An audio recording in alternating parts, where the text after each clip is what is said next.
Voilà, nous prenons donc nos Bibles dans le prophète Isaïe, le chapitre 8, le verset 11 au verset 16. Le prophète Isaïe, le chapitre 8, au fait, verset 11 au verset 16. Ainsi m'a parlé l'Éternel, quand sa main me saisit. Il m'a averti de ne pas marcher dans la voie de ce peuple. N'appelez pas conjuration tout ce que ce peuple appelle conjuration. Ne craignez pas ce qu'il craint et ne soyez pas effrayés. C'est l'Éternel des armées que vous devez sanctifier. C'est lui que vous devez craindre et redouter, et il sera un sanctuaire, mais aussi pierre d'achoppement, un rocher de scandale pour les deux maisons d'Israël, un filet, un piège pour les habitants de Jérusalem. Plusieurs trébucheront, ils tomberont et se briseront, ils seront enlacés et pris. Enveloppe cet oracle, scelle cette révélation parmi mes disciples. Amen. Le dévoilement de l'oracle enveloppé. Parce qu'au verset 16, il a été dit au prophète, enveloppe cet oracle et scelle cette révélation parmi mes disciples. C'est ce que lui devait faire. Envelopper l'oracle. Sceller cette révélation qui lui avait été donnée parmi les disciples. Mais nous n'allons pas envelopper l'oracle. Nous n'allons pas sceller. Et nous, on doit déceler. Nous, on doit désenvelopper. Parce que ce que lui, il a on va dire quoi, enveloppé. C'est-à-dire, il a mis dans une enveloppe. Ça, enveloppé. C'est que lui, il a mis dans une enveloppe. C'est que lui, il a scellé. Dans le sens où elle s'est employée en relation avec le prophète, c'est-à-dire on ne lui a pas donné l'explication de l'oracle, de la révélation, c'est ce que ça veut dire. C'est pas qu'au sens propre il allait payer une enveloppe, tu vois, non? Et puis ce qu'on lui a dit là, il a dit dedans. Non, c'est pas ce que ça veut dire. Ça veut dire qu'on lui a caché, Dieu ne lui a pas révélé. Parce qu'en réalité, lui, il est le prophète, c'est-à-dire il est l'oracle. Il est l'oracle de Dieu, c'est-à-dire il l'interprète. Un oracle, c'est aussi un interprète de la divinité auprès de qui? Des adorateurs de la divinité. Donc en temps normal, quand lui, il parle, il l'interprète. Voilà, lui, il ne parle pas pour envelopper, il ne parle pas pour sceller, il parle pour dévoiler la pensée de Dieu. Comme ce matin, vous êtes venus dans ce lieu pour écouter l'oracle. Le pasteur, c'est l'oracle. C'est l'interprète. Tu comprends? Voilà. Donc, il n'a pas le droit d'envelopper, non, de sceller. Mais il a reçu le mandat de Dieu de désenvelopper. C'est-à-dire, maintenant, il sort la parole de l'enveloppe. Et puis, il l'interprète pour toi. Pour que tu comprennes le sens de la parole. Ça, c'est pas une affaire de comprendre l'hébreu. C'est pas une affaire de comprendre le grec. C'est pas une affaire d'aller à l'école théologique. C'est une affaire d'avoir été appelé par Dieu. Ouais, on va savoir si tu es oracle de Dieu ou bien oracle de ta dénomination. Parce que tu peux aussi un oracle de ta dénomination. Tu peux de l'oracle de ta religion. Tu vois ça, non? Voilà, donc ici, il y a une parole qui a été donnée. Parole mystère qui a été donnée par Dieu à son prophète. Hein? Et lui, il doit envelopper, sceller. Hein? Comme c'est une lettre aussi, on peut sceller une lettre. Hein? On met sur la lettre le sceau de l'État de Côte d'Ivoire, le sceau de tel ministère, le sceau. Et puis maintenant, ça veut dire que c'est destiné, quand c'est comme ça là. Enveloppé, scellé, ça veut dire que ce qu'il a dit là, c'est destiné à quelqu'un. C'est destiné à quelqu'un. Lui c'est pas destiné à lui. C'est pour ça qu'on dit celle, enveloppe. Voilà, c'est destiné, on parle, mais on ne parle pas à toi. Non, on parle à quelqu'un d'autre. Voilà. Et quand c'est quelqu'un d'autre va venir là, c'est lui qui va sortir la lettre de l'enveloppe. Et puis maintenant, il va donner ça au peuple à qui cette parole est destinée. Et puis maintenant, quand il va donner cette parole, à qui cette parole est destinée là, c'est qu'on a dit là, ça va s'accomplir sur eux. C'est sûr que ça s'accomplit. Hein? Voilà, comme on va le voir. Un peu comme ici aussi, hein, dans 2 Corinthiens, on a cette même figure, cette même image. Dans 2 Corinthiens, chapitre 3, le verset 12. Hein? Concernant Moïse, il dit ici, ayant donc cette espérance, nous unions une grande bête et nous ne faisons pas comme Moïse. Alors, nous, on ne fait pas comme Moïse, on ne fait pas comme Ésaïe. On ne fait pas comme cela. Non, nous sommes la partie révélation de l'écriture. Nous sommes la partie révélation de l'écriture. Donc, on ne fait pas comme eux. Voilà. Qu'est-ce que Moïse a fait? Il mettait un voile sur son visage pour que les fils ne fixassent pas les yeux sur la fin de ce qui est passager. Mais ils sont devenus durs d'entendement. Quand jusqu'à ce jour, le même voile demeure. Quand ils font la lecture de l'Ancien Testament, ils ne se lèvent pas parce que c'est un Christ qui disparaît. Jusqu'à ce jour, quand on lit Moïse, un voile est jeté sur le cœur. Mais lorsque les cœurs se convertissent au Seigneur, le voile est levé. Hein? On peut dire, Dieu est dévoilé. Hein? Le contenu de la lettre est dévoilé. Là, on sort la lettre maintenant de l'enveloppe. Ok? Amen. Et puis, on va maintenant dévoiler ça aux hommes et aux femmes. Alléluia. Amen. Voilà. Donc, nous parlons ici de l'oracle qui avait été confié au prophète Ésaïe. Parce que la prophétie est un oracle. Parce que, comme j'ai dit, le prophète lui-même est l'oracle. La parcelle, là, c'est un oracle. Du moins, si c'est Dieu qui l'a appelé, quoi. Voilà. Si c'est Dieu qui l'a appelé, c'est un oracle. Ce qui sort de sa bouche, là, fais attention. Ton avenir dépend de ce qui sort de la bouche de ce pasteur. Fais attention. Oui. Ton entrée au ciel. Il dit, moi je m'en fous de moi, c'est Dieu qui compte. D'accord. Ce qu'il dit là, faut pas écouter. Faut pas prendre ça comme oracle. Tu vas avoir problème avec Dieu. Et donc ici, il a donné une parole qui ne se rapportait pas à son temps. Hein? On va le voir. La parole, c'était une parole qui était tellement importante qu'il fallait envelopper, il fallait sceller. On ne scelle pas n'importe quelle parole. Hein? Voilà, même dans les courriers, on va dire quoi, les sociétés en société, des quoi à quoi, on ne scelle pas n'importe quelle parole. Mais les courriers qui sont scellés, voilà, parce que ce qu'il y a dedans là, on dit ça confidentiel. Hein? C'est un secret. Voilà, donc toi à qui on a donné là, il ne faut pas ouvrir. C'est pour le destinataire. C'est lui qui va ouvrir. Ok? D'accord. Donc, nous disons que ça ne se rapportait pas au temps du prophète. Ce qu'il a dit là ne se rapporte pas au temps du prophète. Mais se rapportait donc à quel temps? Voilà. Donc, c'est la question qu'on doit se poser. Ça se rapporte à quel temps?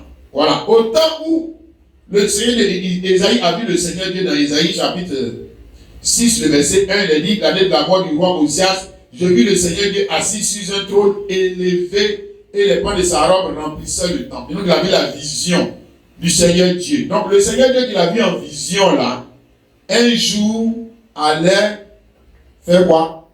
Sortir de cette enveloppe. L'enveloppe qu'il a vue là. Parce que Dieu était dans un corps. Il a vu Dieu dans un corps. Voilà. Un jour Dieu allait quitter ce corps pour rentrer dans une autre enveloppe. C'est ça qu'il est en train de lui dire, de lui dire. Hein? L'enveloppe, c'est l'oracle. Mais l'oracle, c'est qui? C'est la parole de Dieu. L'oracle, c'est Dieu lui-même. Donc, enveloppe, c'est l'oracle. L'oracle allait quitter l'enveloppe. Alléluia. L'enveloppe spirituelle. Alléluia. Amen. Pour prendre une enveloppe humaine, pour ne pas dire une enveloppe de serviteur. Une enveloppe de serviteur. L'apôtre Paul, qui avait la révélation de ces choses-là avant nous, a dit cela ici dans Philippiens chapitre 2, lisons à partir du verset 6. Il dit lequel, il parle de Jésus, lequel existant en forme de Dieu. Donc, comme Esaïe l'a vu, la forme dans laquelle il était, parce que pour avoir une forme, il faut qu'il y ait une enveloppe. Tu es d'accord? Ouais, c'est comme ça que Dieu a créé le premier homme, et puis on l'a formé. Il a mis dans une enveloppe. Et puis maintenant, on a vu, voilà la forme d'Adam. Donc maintenant, on va voir aussi que Dieu aussi, il a une forme. Alléluia. Et c'est vrai qu'il est esprit, mais quand maintenant Dieu rentre dans une enveloppe, quand Dieu rentre dans une enveloppe qui va le contenir, alors on va voir la forme de Dieu. Alléluia. Donc celui qui existait en forme de Dieu, donc celui que Esaïe a vu, n'a point regardé comme une proie arrachée d'être égal avec Dieu. Donc être égal avec lui-même. Mais il s'est dépouillé lui-même. C'est pour ça qu'on dit qu'il s'est dépouillé lui-même. Donc en haut là-bas, la fois qu'il était Dieu le Père, et puis maintenant Dieu le Père, il parlait avec Dieu le Fils, et puis maintenant Dieu le Fils, il était égal à Dieu le Père. Donc mais il faut bien lire la suite, on dit qu'il s'est dépouillé lui-même. C'est pas quelqu'un qui a enlevé son habit pour lui revêtir avec un autre habit. C'est lui-même. C'est lui-même. C'est lui-même qui quitte une enveloppe pour entrer dans une autre. C'est lui-même qui quitte une forme pour entrer dans une autre. Il s'est dépouillé lui-même en prenant une forme de serviteur. Alors que c'est lui qui est le Seigneur le Maître. Lui qui est le Seigneur le Maître, il quitte cette forme pour venir prendre une forme de serviteur en devenant semblable aux hommes. En devenant semblable aux hommes et ayant paru comme un simple homme. Alléluia.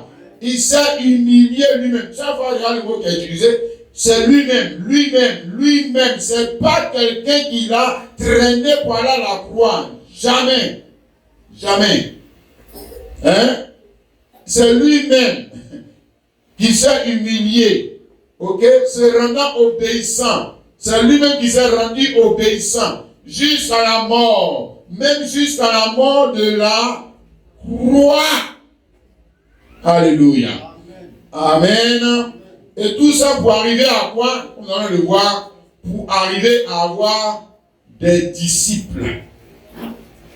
Lui qui est le maître, il va maintenant avoir des disciples. C'est ce qu'il dit. Je lis ça ici, Esaïe chapitre 8. Le verset 16, enveloppe cet oracle, c'est ces révélations parmi mes disciples. Mais là, c'est quoi? Adjectif possessif, mes disciples.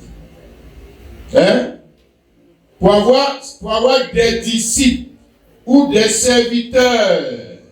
Il dit aussi ses serviteurs. On va le voir. Voilà. Donc lui, c'est lui-même d'abord qui devient le premier disciple de l'ordre des disciples. C'est lui. Alléluia. Et ça, c'était quelque chose qui était quand même difficile à comprendre. C'est pour ça qu'on dit qu'on a mis cette révélation dans une enveloppe. Parce que ça, ce qui est dedans là, c'est une bombe. Quand ça va sortir là,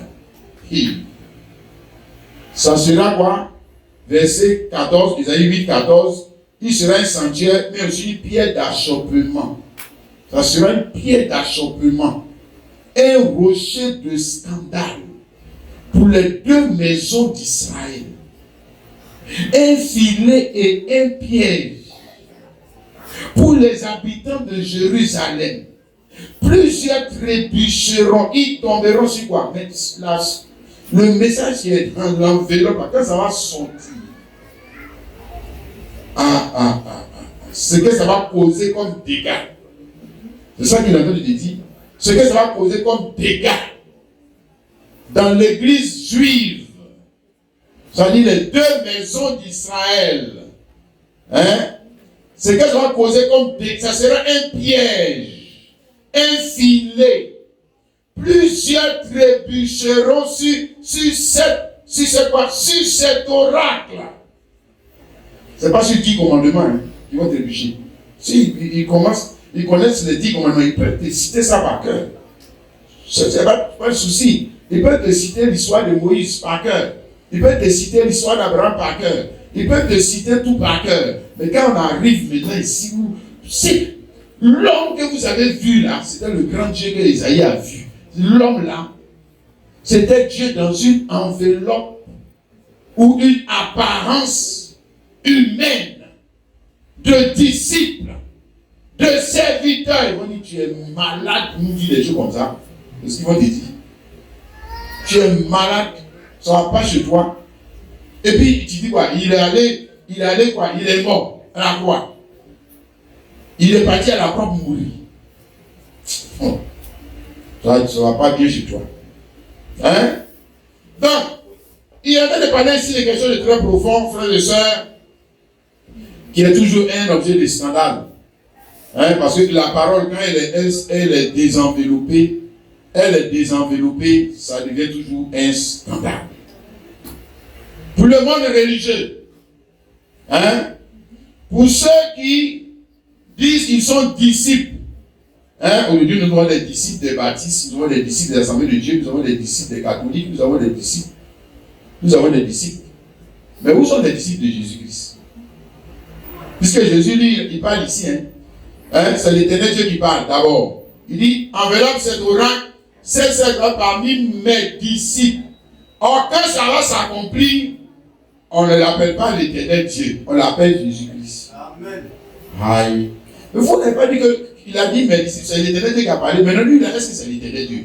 Quand tu le regardes, lui, avec le feu que Moïse a rencontré, est-ce que c'est la même personne? Mais il faut bien lire, on dit qu'il a changé d'enveloppe.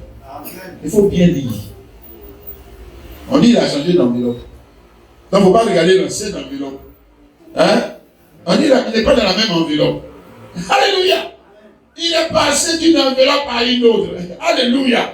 Et à ce temps de la fin, il est passé d'une enveloppe à une autre. On ne regarde pas l'enveloppe. Regarde l'oracle. Ne regarde pas l'enveloppe. On va dire, ne regarde pas seulement l'enveloppe. Ok? Les disciples, on va dire du moins ceux qui se prenaient pour des disciples de Moïse. Ici, Jean 9, les versets 27 à 28. Il a dit, il a répondu, il s'agit de l'aveugle qui avait été guéri par Jésus-Christ. Je vous l'ai déjà dit, et vous n'avez pas écouté. Pourquoi voulez-vous l'entendre encore? Voulez-vous aussi devenir ses disciples? Et il a posé la question aux pharisiens et aux sadducéens. Vous voulez devenir les disciples de Jésus? Mais là, regarde la réponse qu'ils vont répondre. Il mesurait dit, c'est toi qui es son disciple. Nous sommes disciples de Moïse. Bon, des gens qui disent qu'on est Bible. Voilà. Ils n'ont pas dit qu'on est Bible. Voilà. Eux disent qu'ils sont disciples de Moïse. Ouais. Ça veut dire qu'on peut passer à côté du sujet, non? Là, si, on a assis même dans les lieux de culte. C'est dans les lieux de culte, mais ils sont des disciples. Oui, c'est dans les lieux de culte, mais ils sont des faits par avec Dieu. Ce n'est pas les sorciers. Ici, là, on ne parle pas des sorciers. On dit deux maisons d'Israël. On ne parle pas laissez-moi dire ça comme ça. On n'a pas dit des rosicruciens, on n'a pas dit des paille-fouets, on n'a pas dit non. Ce n'est pas de ceux-là qu'il s'agit. On dit des maisons d'Israël. Hein? Et aujourd'hui, avec qui Dieu a le plus de problèmes? Il dit non, c'est avec les musulmans, c'est avec les bouddhistes, c'est pas vrai. Lis bien ta Bible. Lis bien la Bible là. Hein? Dieu a un problème avec qui? Les baptistes, les catholiques, les assemblées de Dieu. Quand on dit ça, les gens disent que voilà, vous au lieu de prêcher la parole, vous jugez les hommes. Voilà. Et toi-même qui prêches ça là, tu deviens un sujet tu deviens pas une pierre d'achoppement pour eux. Oui, toi-même qui veux prêcher oracle, mais n'est pas enveloppé, hein. Tu attends d'enlever l'oracle maintenant dans l'enveloppe, non? Pour lire ça pour eux, non? Toi-même là, tu deviens un sujet, tu deviens un objet de scandale pour eux. Alors que tu es en train de leur dire la vérité. Oui. Alors que tu es en train de leur prêcher l'évangile. Alors que tu es en train de leur faire entendre quoi? L'oracle de Dieu. La parole cachée de Dieu et qui est en train de maintenant être dévoilée. Le plan caché de Dieu qui est en train d'être dévoilé. Regarde ici, Ésaïe chapitre 8, le verset 11. Il dit quoi? Ainsi m'a parlé l'Éternel. Quand sa main me saisit et qu'il m'avertit de ne pas marcher dans la voie de ce peuple. Hein? Mais c'était quel peuple? C'était des Maïvouais. Non, c'est le peuple d'Israël. On parle du peuple d'Israël. Tu vois, ne marche pas comme eux. Ne marche pas dans la même voie qu'eux. N'appelle pas conjuration tout ce qu'ils appellent conjuration. Ça dit que révolte. Ne crée pas ce qu'ils craignent. Mais il n'est pas en train de parler. Donc, tu vois, il n'est pas en train de mettre son prophète en garde contre des sorciers. Non. Il est en train de mettre son prophète en garde contre le peuple qui dit qu'ils sont le peuple d'Israël. Mais quand la prophétie se réalise, on voit qu'il s'agit des pharisiens, des sadducéens et puis des hérodiens. C'est de eux qu'on parlait. Ouais. Hein? Mais quand ça se réalise en notre temps, on parle de qui? Il dit non, on parle des sorciers, réellement, c'est une menteur là. Depuis qu'on parle des sorciers, ou depuis la c'était des sorciers, on parlait. Hein? On ne parle pas des sorciers. On parle des dénominations chrétiennes. On parle des religions chrétiennes. C'est dès qu'on parle et on te dit, chrétien, de ce temps de la fin, ne marche pas dans la même voie qu'eux. N'appelle pas conjuration ce que les appellent conjuration. Ou en d'autres, n'appelle pas Dieu ce que les appellent Dieu. N'appelle pas pasteur ce que les appellent pasteur. N'appelle pas église ce que les appellent église. N'appelle pas oracle ce que les appellent oracle. Non. Ne t'aligne pas sur leur avis. Non. Parce que eux, ils sont en guerre contre Dieu. Ils sont en guerre contre Dieu. Ouais. Ils sont même pas en guerre contre les démons. Mais c'est contre Dieu même, ils sont de lutter. C'est beaucoup de chrétiens, dans ce temps de la fin, sont en train de lutter contre qui? Dieu. Dieu, la volonté de Dieu. Exprimée dans ce jour, hein, où tu nous as été interprété dans ce jour par le 7e ange, hein, qui est l'oracle. Mais tu ne sais pas ça? Tu sais ça, oui, l'oracle. Tu nous as fait entendre l'oracle. L'oracle était enveloppé, scellé pour notre jour. Devait être quoi? Enveloppé dans un homme. On va y arriver tout à l'heure. Pour désenvelopper l'oracle, c'est-à-dire la parole là, va d'abord s'envelopper dans un homme. Hein? S'envelopper dans un homme. Et puis maintenant, pour te donner l'interprétation de cet oracle. Ici, 1 Pierre 2, le verset 6, il dit, car il est dit dans l'Écriture, voici je mets en Sion une pierre angulaire, choisie, précieuse, celui qui croit en elle ne sera point confus. L'honneur est pour vous qui croyez, mais pour les incrédules. Mais les incrédules, c'est qui? Je vais remettre ça dans le contexte. Les incrédules, c'est qui? Les deux maisons d'Israël. Des incrédules. Quand on les appelle aussi incrédules. Incrédules à quoi? C'est pas qu'ils n'ont pas Bible. Si ils ont Bible dans leurs mains, mais ils sont incrédules à la voix qui doit leur donner le vrai sens de l'oracle. C'est ça qu'on appelle l'incrédule. L'incrédule, ça ne veut pas dire qu'il n'a pas Bible. Si il a Bible. Mais fais-lui entendre la voix maintenant, l'oracle. Fais-lui entendre l'oracle. Tu vas voir ce qu'il va dire. Tu vas voir comment il va réagir.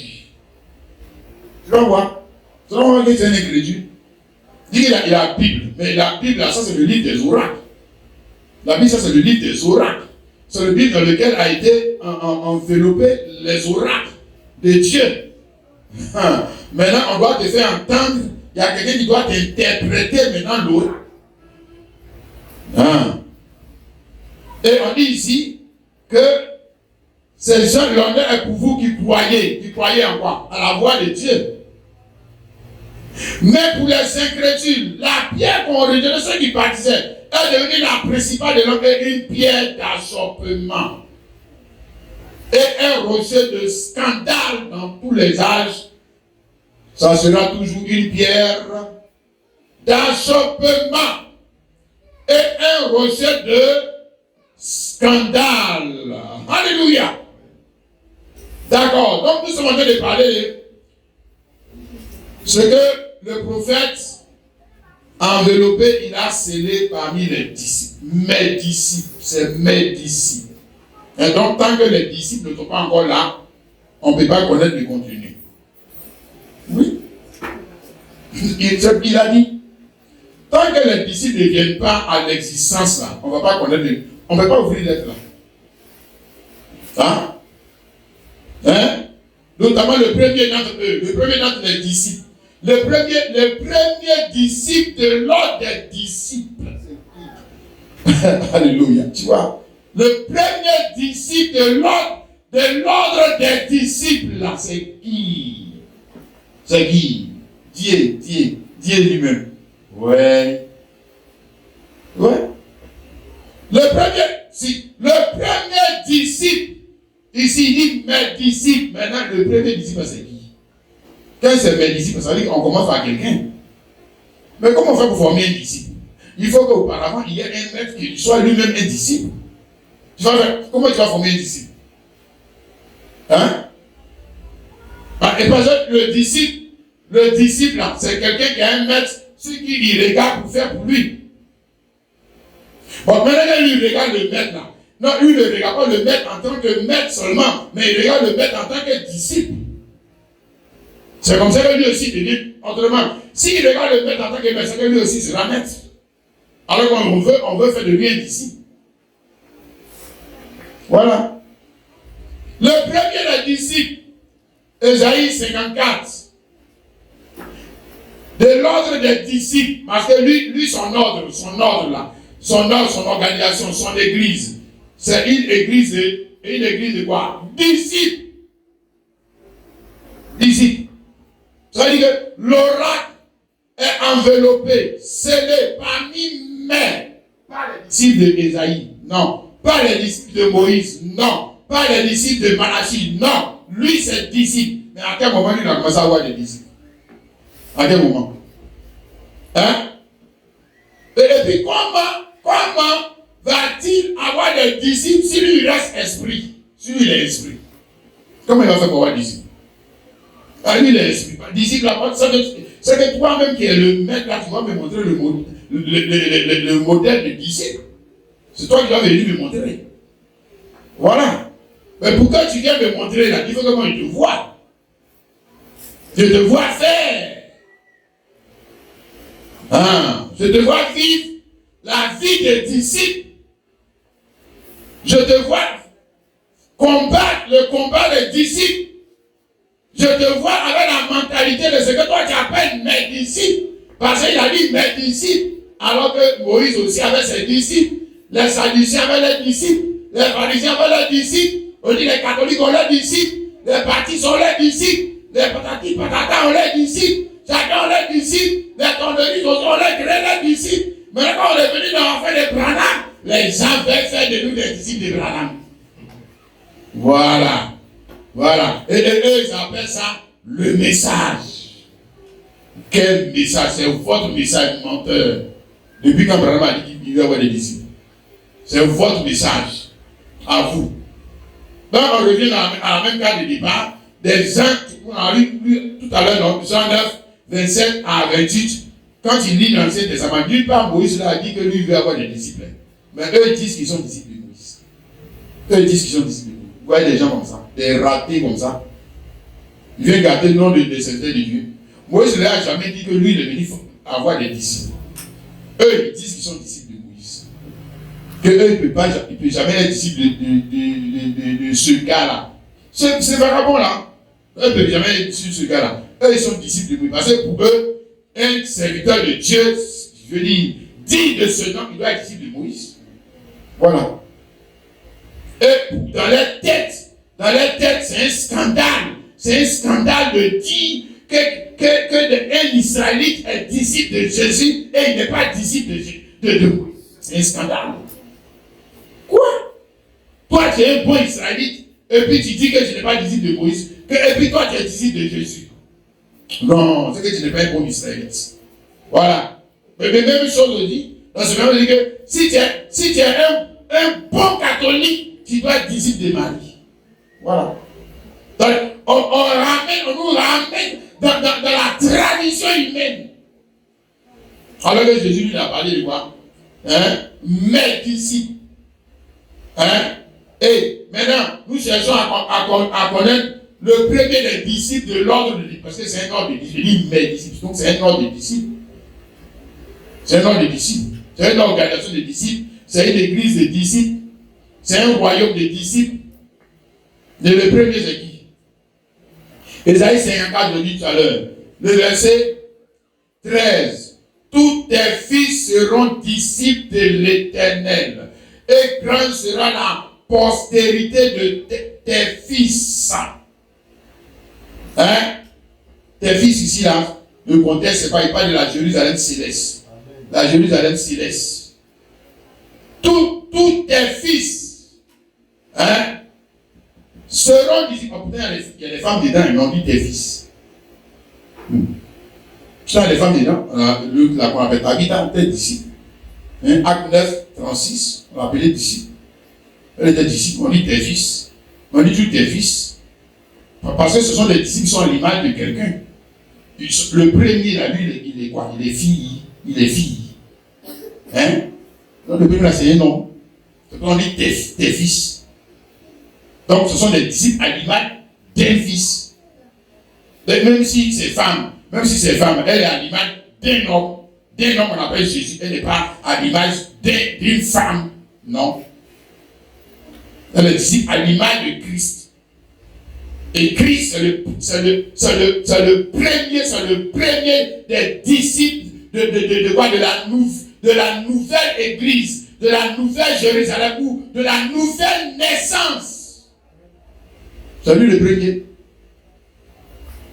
Qui dirait quand Dieu quitte l'enveloppe spirituelle pour venir dans l'enveloppe humaine, il doit avoir le même aspect que ses disciples. Autrement, comment il va avoir des disciples? Il doit avoir le même aspect que ses disciples. C'est comme ça. Afin de faire des disciples à l'image. Alléluia! De qui? Mais de lui, le premier des disciples. Lui, le premier des disciples. Colossiens chapitre 1, le verset 18, il dit qu'il est la tête du corps de l'église. Il est la tête du corps de l'église ou la tête de son corps des disciples. Ouais. Son corps d'armée. Quand on dit corps là, ça veut dire corps comme quoi pour Daniel. Non, corps, c'est un ensemble. Donc lui, il est la tête, le chef. Le premier à naître afin de faire quoi? De mettre d'autres disciples encore au monde. Dans les fils de la nouvelle Jérusalem là. Tous les enfants là sont des disciples. Donc si toi tu n'es pas disciple là, on ne parle pas de toi. Quand on parle de nouvelle Jérusalem, toi on ne parle pas de toi. Toi tu n'es pas dedans. On dit que les enfants de la mère patrie, notre mère patrie là, les enfants là, ils sont des disciples. À l'image de qui? Le premier le disciple des disciples. Christ. Galates. C'est bon tout ça, mon frère. Galates chapitre 4, le verset 27. Bon, 26 à 27, mais la Jérusalem d'en haut. C'est pas ça. La Jérusalem d'en haut, oui, on a vu là-bas, tous tes fils. Jérusalem d'en haut, ou la nation d'en haut. Ou l'église d'en haut. Donc, on ne parle pas de. Il y a Jérusalem en haut. Et puis, il y a Jérusalem. Si il y a un point en haut, c'est qu'il y a un point en bas. En bas là. C'est eux, on a vu là. Chaque fois, quand pour en bas, l'église est en bas là, eux là, ils ne comprennent rien dans cet oracle. La seule chose qu'ils connaissent là, c'est les traditions. Ils ne comprennent rien. Le mystère de la parole, le bras enveloppé. Il parle de quoi même? Il parle de quoi même? Voilà, il comprend rien. On parle des fils d'une nation en haut. Et on dit, c'est notre mère. Car il est écrit, régis-toi stérile. Toi qui n'enfantes point, et quand épouse de Christ. Toi qui n'as pas éprouvé les douleurs, car les enfants de la délaissée seront plus nombreux que les enfants de celles qui étaient mariées. On est la mariée, là, c'est qui? C'est la Jérusalem d'en bas. Hein? Voilà. Pour vous, frères comme Isaac, vous êtes enfants de la promesse. Enfants de la promesse, on a vu, la promesse c'était pour qui?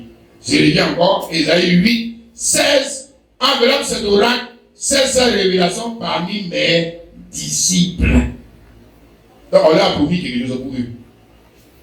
Ouais. C'est pourquoi quand Jésus même prêchait, et puis ses disciples lui posaient la question, mais pourquoi tu n'es pas dans le mystère? Il dit que eux là, c'est pas pour eux. C'est pas pour eux, c'est pour vous. Amen. C'est pour vous. Maintenant quand on dit c'est pour vous, et puis toi aussi, maintenant ton oreille est due pour comprendre. Pose-toi la question si tu es dedans. Ouais, pose-toi la question si tu es dedans. C'est ça. En temps normal, tu dois aussi arriver au disciple-là. C'est-à-dire arriver à être disciple de l'oracle. C'est ça. Toi aussi, c'est-à-dire que l'oracle vient s'envelopper en toi. Puis les paroles qui sortent de ta bouche, ce ne sont pas des oracles. C'est ça. Mais un oracle, ce n'est pas des paroles profanes. Oracle, ce n'est pas des paroles d'amusement. Oracle, c'est des paroles qui sont à considérer. Parce que c'est des paroles de Dieu. Ou des paroles d'une autorité.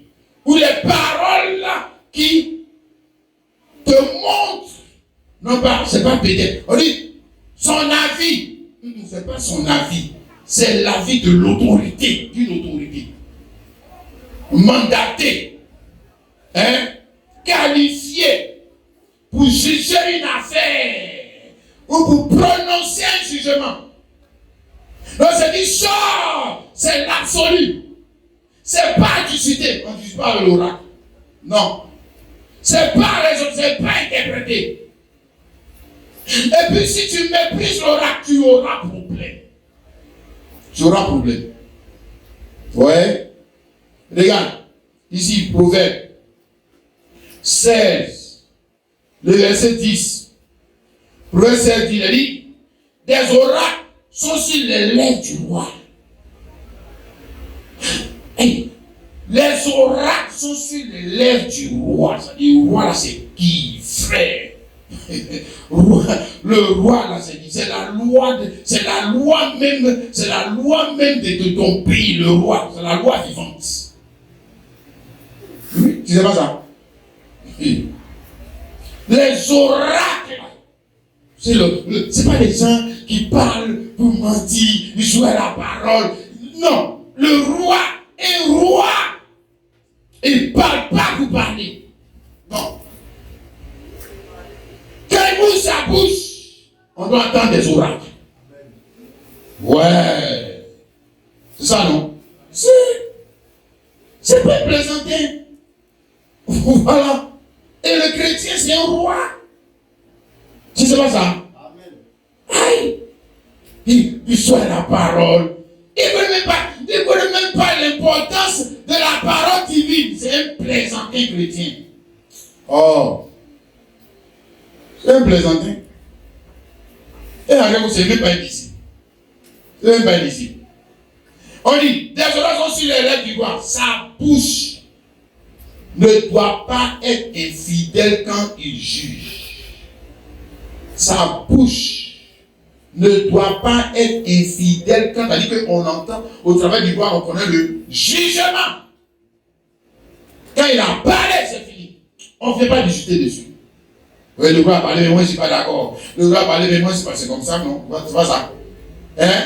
Le roi a parlé, mais moi je ne suis pas d'accord. Qu'est-ce qui prouve que notre église aussi n'a pas raison? Hein? Malachi a parlé, Apocalypse a parlé, mais qu'est-ce qui prouve que mon pasteur aussi n'a pas raison? Voilà. Un plaisanter comme ça. Qu'on n'ait rien à faire de Dieu. Hein? L'oracle a parlé. Même les autorités ici, là, tu discutes les autres. Ah! Toi aussi. Hein? Comment tu discutes les autres de ton père et de ta mère? Mais il aussi sur sa parole, c'est toi posé comme un oracle. Si. On ne discute pas. Donc, tu vois, celui qui veut réussir, c'est celui qui veut se perdre. Un idiot, un inconscient, c'est celui-là qui utilise les oracles. C'est lui qui utilise l'oracle. C'est lui qui méprise l'oracle.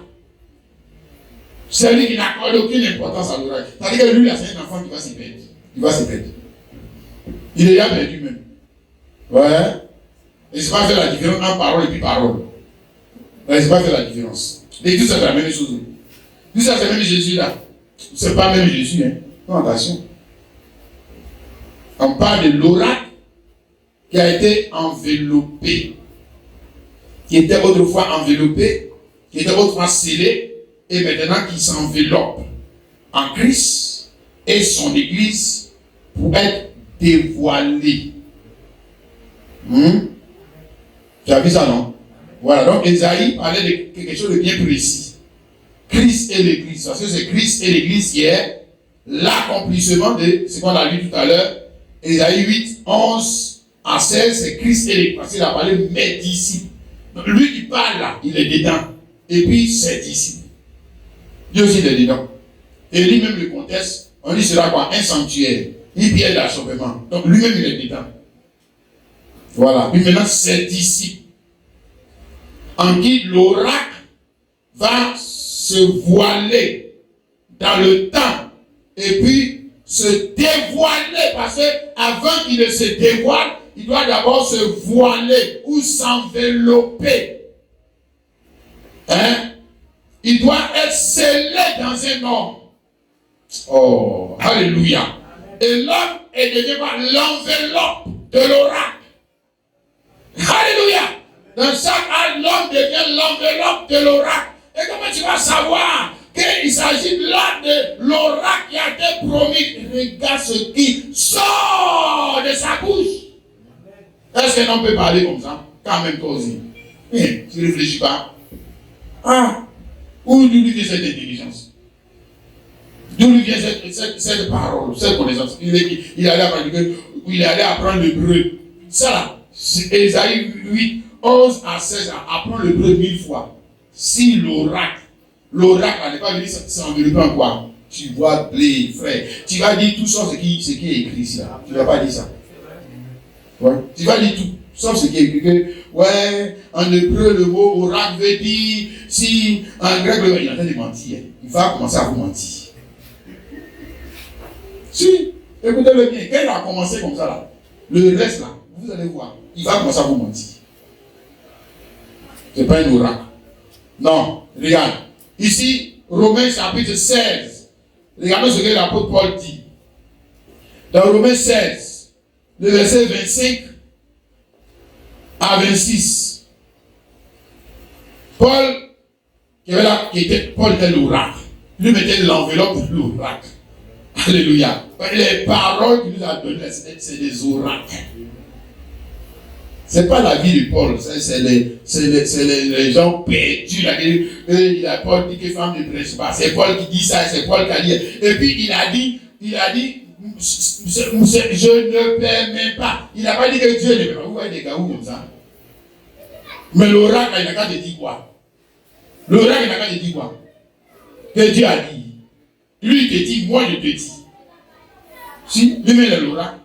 Je dis, moi, c'est moi qui te dis. Amen.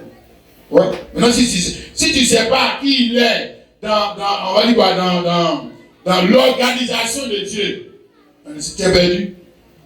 Dans le film, tu es perdu. Romains 16, 25 à 26. Il dit à celui qui peut vous affermir selon mon évangile. Hein? Il pas l'évangile de Jésus-Christ d'abord. Hein? Il dit celui qui peut vous affermir selon moi mon évangile.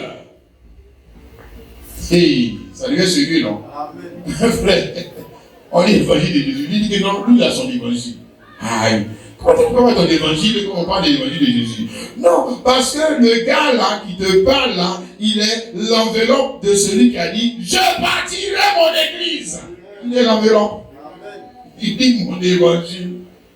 C'est ça. Parce que son évangile avait pour Christ là, ça ne se contredit pas. Non, non, non. Lui, il est le dévoilement de ce que Christ a dit. Alléluia. Amen. Mon évangile est la prédication de Jésus-Christ. Maintenant, il va t'expliquer. Hein. Conformément à la révélation du mystère caché pendant des siècles. Mon évangile, il dit moi, mon évangile est conforme à la révélation du mystère qui avait été caché pendant des siècles. Notamment, Ésaïe 8, 11 à 16. Voilà. Je vais t'expliquer. Hein? Mon évangile est conforme à ce qui avait été caché, scellé, enveloppé. Moi, mon évangile est conforme à ça. Hein? Même manifesté maintenant par les écrits des prophètes, d'après l'ordre du Dieu éternel, et porté à la connaissance de toutes les nations, afin qu'elles obéissent à la foi. Et nous savons que la foi vient de ce qu'on entend. On entend quoi? Les oracles de Dieu. Ce qu'on entend, les oracles de Dieu. Amen. Tu as vu ce qu'il est en train de te dire, mon frère chrétien? Amen. D'accord. Nous disons que Jésus-Christ et ses disciples, sont quoi? L'accomplissement, le dévoilement de quoi? De ce que l'oracle, notamment, de celui qui avait été enveloppé et scellé par Ésaïe, mais aussi de toutes les promesses qui ont été faites à Abraham, Isaac, Jacob. Alléluia. Regardez l'accomplissement, Jésus-Christ et son Église. Amen. Il ne faut pas manquer ça. Hein? Tu comprends, mon frère, ma soeur, mon frère chrétien? Quand tu lis ta Bible, si tu ne vois pas l'accomplissement en Jésus-Christ et son Église, tu as mal lu. Je dis, relis bien ta Bible encore. Relis encore. Voilà, c'est là-bas qu'est l'accomplissement. L'autre côté, c'était voilé. L'autre côté, c'était scellé. Comme j'ai dit, scellé, la lettre est scellée pour le destinataire. Mais qui est le destinataire? Mais c'est Christ et l'Église. C'est nous qui sommes les destinataires de la lettre. Hein? On écrit à quelqu'un. On n'écrit pas à tout le monde. On écrit à quelqu'un. D'ailleurs, il a dit mes disciples. Tu as compris ça, mon frère, ma soeur? Amen. Alléluia. Donc, les disciples de Jésus-Christ sont quoi? Le dévoilement de l'oracle. Hein, ou le produit du dévoilement de l'oracle. Hein? Amen. Comment Dieu va produire ses disciples en dévoilant l'oracle. Donc l'oracle était enveloppé, scellé. Tant que l'oracle est enveloppé, scellé, ça ne produit pas de disciples. Non. Hein? Ça ne produit pas ses disciples. Non. Donc les gens sont peut être disciples de Moïse, ils peuvent être disciples des pharisiens, ils peuvent être disciples des catholiques, ils peuvent être disciples de ceux qui veulent être disciples de ceux qui veulent. Disciples de Dieu, non. Disciples de Dieu, non. Alors, il dit dans la parole que l'oracle est enveloppé, scellé, parmi au milieu de mes disciples. Donc, quand ces disciples sont là, que l'oracle est dévoilé. Alléluia. Et quand l'oracle est dévoilé, l'oracle est censé produire quoi? Des disciples. Alléluia. Maintenant, ceux qui sont les disciples de la religion chrétienne, là, quand ils voient l'oracle, l'oracle sera toujours une pierre d'achoppement pour eux, un rocher de scandale. Toujours. Toujours. Ouais. Tu as vu ça, ton frère? Ouais, ça a commencé avec les deux maisons d'Israël. Mais maintenant, on dit que non, c'était les deux maisons d'Israël seulement. Donc, vous voulez me dire que les religions chrétiennes d'aujourd'hui, là, sont meilleures que les pharisiens et les sadduciens. C'est ça que vous voulez nous dire, quoi. Voilà. Ça veut dire que eux, là, ils connaissent plus Dieu que les gens qui ont crucifié Jésus, là. C'est ça que vous voulez nous dire, quoi. Oh. Calmez-vous aussi. C'est blanc, bonnet, blanc. Hein? Si, c'est blanc, bonnet, blanc. Je te dis, mon frère, ma soeur, ce sera toujours blanc, bonnet, blanc. C'est la même chose. Ça lui paraît au même. Ici, dans le livre d'Apocalypse, chapitre 3, le verset 9, Jésus parle ici des dénominations chrétiennes. Et qui compare à quoi? À la synagogue de Satan. Il dit, voici, je donne ceux de la synagogue de Satan, qui se disent juifs. Ils ne sont pas, mais qui mentent. Voici que je ferai venir se prosterner à tes pieds et connaître que je t'ai aimé. Et verset 13. Que celui qui a des oreilles entende ce que l'Esprit dit aux églises. Il ne parle pas aux marabouts, il parle aux églises. Et il dit que dans l'église, là, il y a des gens là que lui il appelle les gens de la synagogue de Satan. Hein? Mon frère, qui se dit juif. Hein? Or, ici, dans Apocalypse 2, 9, la même chose est dit encore, mais ça, c'est ici, c'est par rapport aux deux maisons d'Israël. Ça, eux, ils parlaient. Hein? Je connais ta tribulation et ta pauvreté, bien que tu sois riche, et les calomnies de la part de ceux qui se disent juifs. Eux ne sont pas, mais qui sont une synagogue de Satan. Au commencement, l'église a eu problème avec qui? L'église avait problème avec qui? Au commencement, les Paul, les Pierre, ils avaient problème avec qui? Regarde, ils avaient problème avec qui? Mais les juifs, ils avaient problème avec les juifs. Si, les pharisiens et les sadduciens. Voilà, donc on comprend. Au commencement, là, on voit qui, juif ici, là, ça s'adresse à qui? Maintenant, à la fin, dans le 6e âge de l'église, il reprend encore le même mot, maintenant, juif va s'adresser à qui? Ça s'adresse à qui? Mais c'est que c'est les dénominations chrétiennes. Amen. Quoi aussi? Les dénominations chrétiennes sont devenues aussi comme les juifs. Pour lui, ce sont les gens qui disent qu'ils sont juifs, ça veut dire qu'ils sont remplis du Saint-Esprit. Ça veut dire qu'ils disent qu'ils sont des adorateurs de Dieu. Ça veut dire qu'ils disent qu'ils ont les oracles de Dieu. Mais regardez-les. Regardez-les. Combattre Dieu. Combat le baptême au nom de Jésus. Combat la divinité de Jésus. Il combat tout ce que Jésus a approuve. Il combat. Pourquoi? Mais parce que ce n'est pas conforme à sa tradition. Ce n'est pas conforme à sa tradition. Dans Matthieu 15, Jésus avait blâmé les gens au commencement de l'église. Il avait blâmé la tradition religieuse des Juifs qui étaient quoi? Qui annulaient la parole de Dieu. Vous annulez ainsi la parole de Dieu au profit de votre tradition. Hypocrite. Esaïe a bien prophétisé sur vous quand il dit: ce peuple honore des lèvres, mais son cœur est loin de moi. C'est en vain qu'il honore, en enseignant des préceptes qui sont des commandements d'homme. Mais Jésus lui parlait à qui? Il parlait aux pharisiens, aux sadducéens. Oui.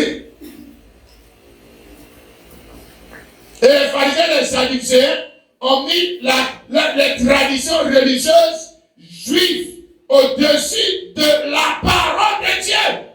Vous n'avez pas dit même au même pied d'égalité que la parole de Dieu.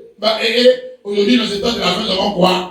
Dans nos églises, c'est que les gens appellent prophètes. Tout ça, c'est quoi? Les traditions religieuses, les traditions, on va dire, chrétiennes qui ont été mises au même pied d'égalité que la Bible.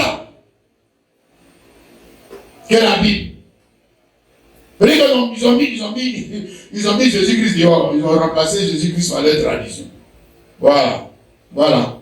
La tradition est suffisante pour former des pasteurs. La tradition est suffisante pour former des prophètes. La tradition est suffisante pour amener quelqu'un au ciel. La tradition est suffisante pour dire que quelqu'un est un serviteur de Dieu. Et monsieur, est-ce que vous avez un diplôme en théologie? Vous avez une licence en théologie? Non. C'est que tu n'es pas un serviteur de Dieu. Voilà. Voilà. Je dis, tu es dans ces genres d'organisation-là. Même si Dieu t'utilise, regardez, même si Dieu t'utilise, même si tu gagnes des âmes, ils ne vont jamais t'appeler pasteur. Tant que tu ne vas pas faire 7 ans, 10 ans, 1000 ans dans l'école théologique, tu ne vont jamais t'appeler pasteur. Jamais. Parce que pour eux, pasteur, ce n'est pas un don spirituel. C'est eux qui donnent, c'est eux qui donnent, c'est eux qui te donnent, c'est eux qui te donnent. Donc, ça veut dire quoi? Donc, les traditions au-dessus du système de Dieu, c'est leur tradition qui produit des pasteurs, ne pas dire même des chrétiens. Des chrétiens. Voilà. Et ce n'est pas bien grave. On prie Jésus. Vous pouvez parler de quel Jésus? Vous parlez de quel Jésus? Hein? Frère, mon frère, ma soeur, qui est-ce que Jésus a blâmé au commencement? Maintenant, moi, j'ai lu ça, et puis je me suis posé la question, mais les gens ils disent que Jésus est Jésus est au milieu d'eux. Mais voilà le Jésus de Bible là, lui le voici. Il blâme la tradition religieuse. Vous dites que Jésus est au milieu de vous, et puis il approuve la tradition religieuse. Vous êtes sûr que Jésus est au milieu de vous? Vous êtes sûr qu'on parle du même Jésus de Bible là? Vous êtes sûr? Bon, c'est qu'il a dû changer d'avis, hein? Votre Jésus là. Il a dû changer d'opinion. Un temps, il a changé d'opinion. C'est ça, non? Voilà. Un temps, il a changé d'avis. Voilà. Un temps, il est devenu tellement amour. Il est devenu tellement amour qu'il ne peut plus blâmer le mal. C'est-à-dire, ce qu'il blâmait avant, là, il ne blâme pas. Donc, ce Jésus-là, c'est un faux Jésus. Il fait 2 poids 2 mesures. Parce que s'il a blâmé les Juifs et les pharisiens à cause de leur tradition religieuse, pourquoi pour vous, là, il accepte? Non, c'est un faux Jésus. C'est même pas un bon juge. Mais que ce Jésus-là, on ne peut pas recevoir des oracles au travers de sa bouche. C'est pas vrai, parce qu'il regarde son jugement. Il est infidèle de son jugement. Un faux Jésus. Comme ça, vous avez confiance en lui pour aller au ciel. Parce qu'il ne s'agit pas, frères et sœurs, il ne s'agit pas de partir et puis de dire que, bon, comme quand je vais revenir, je ne vais plus suivre ce chemin. Je ne vais plus suivre parce que je me suis rendu compte que les gens m'ont blagué. Non. Non. Mon frère, pendant que tu es ici, et maintenant, quelqu'un saisit, tu dis Amen. Écoute l'oracle de Dieu. Écoute l'oracle de Dieu. Alléluia. Ici, Romains chapitre 3, le verset 1 à 3, il dit quel est donc l'avantage des Juifs? Quel est donc l'avantage des Juifs? Oui, il y avait un avantage. Les Juifs avaient un avantage sur toi et puis moi. C'est ça qu'il va t'expliquer. L'avantage des Juifs, c'est quoi? Et quelle est l'utilité de la circoncision? Il est créé de toute manière. Et tout d'abord, parce que les oracles de Dieu leur ont été confiés. Voilà les avantages. Parce que pendant que toi et moi, petit Baoulé, ou petit Bourreau, petit Bété, on est dans notre idolâtrie. Nous, on n'a pas Bible. Nous, on ne connaissait pas Bible. Bible n'est pas écrit dans notre langue maternelle. C'est écrit dans leur langue à eux. Donc pendant que les avaient le livre des oracles de Dieu, nous, on n'avait rien. Donc ça veut dire qu'on a commencé à courir par le ciel et Dieu leur a donné un avantage. Donc ils nous ont dévancés. Et les oracles de Dieu étaient avec eux. C'est pas ça. On a notamment Ésaïe chapitre 8, verset 11 à 16. C'était dans la main. Ils disaient ça tous les jours. Hein. Tu as compris? Donc ils avaient un avantage sur toi et puis moi. Parce que Paul en a dit que les oracles de Dieu leur ont été confiés. Ou pour bien t'expliquer, le livre des oracles leur appartenait. C'était écrit dans leur langue. N'est-ce pas? Mais maintenant, regarde ce qu'il dit. Et quoi? Si quelqu'un n'a pas cru, leur incrédulité annulerait la fidélité de Dieu. Ah. Donc vous savez, le livre des oracles n'est pas cru. Aïe. Donc on peut avoir le livre des oracles et ne pas croire. Mais ils n'ont pas cru en quoi? Non, pas que le livre il n'est pas bon. Ils n'ont pas cru à la voix qui est venue. La voix qui est venue maintenant désenvelopper l'oracle là. Ils n'ont pas cru. C'est ça qu'ils n'ont pas cru. Sinon, la Bible avec eux. Si. Mais ils n'ont pas cru en quoi? Ils ont été incrédules en quoi? Au livre? Non, ils n'ont pas été incrédules au livre. Ils ont été incrédules à la voix. Alléluia. La voix qui vient pour faire quoi? Pour expliquer, désenvelopper, déceler, dévoiler l'oracle. Ils ont dit que on a nos docteurs en théologie et ils nous expliquent mieux. Voilà. Voilà. Ils n'ont pas cru. Regarde ça. Quelqu'un saisit, tu dis Amen. 1 Pierre chapitre 4, le verset 11. Il dit, Pierre dit ici que si quelqu'un parle, que ce soit comme annonçant les oracles de Dieu. Hein? Ça non? Comme ce matin, on est venu, les gens sont partis dans toutes les églises, dans tous les lieux pour écouter quoi? Voilà la question de savoir. Vous êtes sapé les dimanches, là, vous partez dans l'église, c'est pour écouter quoi? C'est pour écouter quoi? Un pasteur racontait des histoires dormir debout. Un pasteur vous mentit. Un pasteur vous dit ce que vous voulez entendre. Ou vous êtes venu pour entendre les oracles de Dieu. Vous êtes venu entendre quoi? Hein? Non, mais aujourd'hui, les gens, ils font rien avec l'oracle. Ils font rien avec ça. Lui, il est venu entendre ce que lui vient entendre. Chacun est venu entendre ce que lui vient entendre. Regarde. Même si les féticheurs, le combien, c'est un oracle. Hein? Mais tu n'es pas d'accord. Ah, tu vois, tu n'es pas unique. Si, le combien, c'est un oracle. C'est l'oracle d'une divinité. L'oracle, là, c'est regarde, je t'explique. Oracle, là, c'est l'interprète d'une divinité. Auprès d'un peu. Combien c'est un oracle? Si. Aïe. Combien un oracle? Marabout, c'est un oracle. Aïe. Faux prophète, c'est un oracle. C'est un oracle. Mais même pourquoi on met faux dessus? Voilà. Tu vois, non? Pourquoi on met faux? On met faux parce que la source de l'oracle, ce n'est pas Jésus-Christ.